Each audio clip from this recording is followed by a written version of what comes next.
बिस्मिल्लाहिर्रहमानिर्रहीम। इस वीडियो में हम डिस्कस करेंगे English as a killer language और डिनायल एक्सेस। वर्ल्ड इंग्लिश इसका एक टॉपिक है। इस वीडियो में इस टॉपिक को डिस्कस करते हैं। तो आइए स्टार्ट करते हैं। English as a global lingua franca has undeniably gained prominence and is often considered a killer language in the sense that its widespread use can sometimes overshadow the linguistic diversity of other languages। सबसे पहले आप ये देखें कि इसमें लिखा है, एक टर्म है लिंगुआ फ्रैंका, यानी जब दो मुख्तलिफ कम्युनिटीज़ के लोग जिनकी अपनी नेटिव लैंग्वेज और है तो वो इंग्लिश को एज अ ब्रिज लैंग्वेज इस्तेमाल करते हैं, एज अ कॉमन लैंग्वेज इस्तेमाल करते हैं, तो उसको लिंगुआ फ्रैंका कहते हैं। इंग्लिश को किलर लैंग्वेज किस सेंस में कहा जाता है? क्योंकि ये पूरी दुनिया में फैल चुकी है एज अ लैंग्वेज और ओवर शेडो कर देती है linguistic diversity of other languages. दूसरी जितनी भी ज़बानें हैं उनको ओवर शेडो कर देती है। इट मीन्स के उनको कवर कर देती है और उनकी अहमियत को ख़त्म कर देती है। The dominance of English can lead to a denial of access for individuals and communities who may not be proficient in it। जो लोग इंग्लिश में ज़्यादा प्रोफिशेंट नहीं होते हैं उनको डिनाइल का सामना करना पड़ता है। उनको मुख्तलिफ जॉब्स में अगर वो जाते हैं तो उनको एक्सेस नहीं मिलती है क्योंकि उनके पास इंग्लिश लैंग्वेज नहीं होती, वो इंग्लिश लैंग्वेज नहीं बोल सकते हैं। This phenomena is particularly evident in various spheres such as international business, diplomacy and academia, where proficiency in English is often a prerequisite for participation। यानी ये चंद ऐसे डिपार्टमेंट्स हैं जिनके अंदर इंग्लिश लैंग्वेज का जानना बहुत ज़रूरी होता है, उसके बगैर आपका चारा नहीं है। अगर आप इंटरनेशनल बिजनेस की बात करते हैं, डिप्लोमेसी की बात करते हैं, एकेडमिया की बात करते हैं, तो वहाँ पर आपको अच्छी इंग्लिश आनी चाहिए, अदरवाइज़ आप वहाँ तक एक्सेस नहीं कर पाते।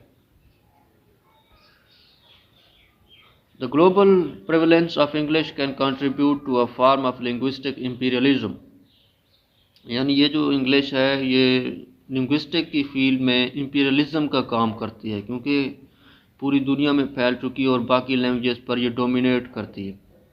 Where the cultural and linguistic heritage of non-English speakers may be marginalized or diminished। तो ऐसे लोग जो कि इंग्लिश नहीं बोल सकते हैं उनका जो कल्चर है और उनकी जो लैंग्वेज है वो मार्जिनलाइज्ड हो जाती है, यानी उसको कम अहमियत मिलती है। This denial of access can manifest in economic disparities, limiting opportunities for those who do not have a strong command of the language.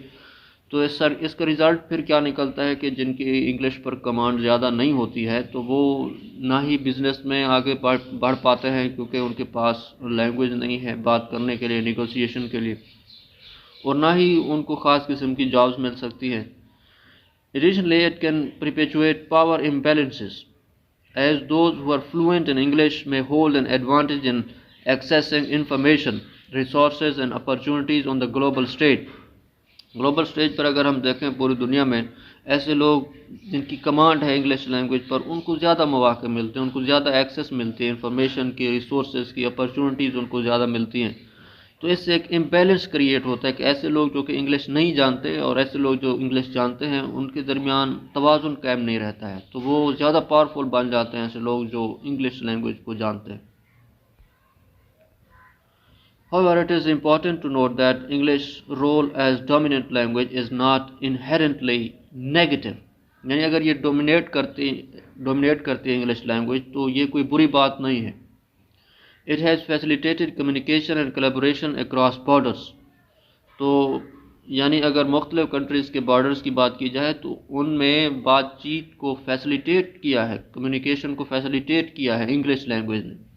Enabling the people from diverse linguistic backgrounds to connect।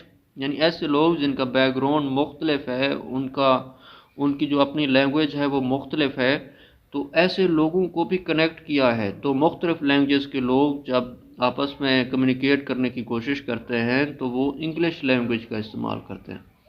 And share ideas.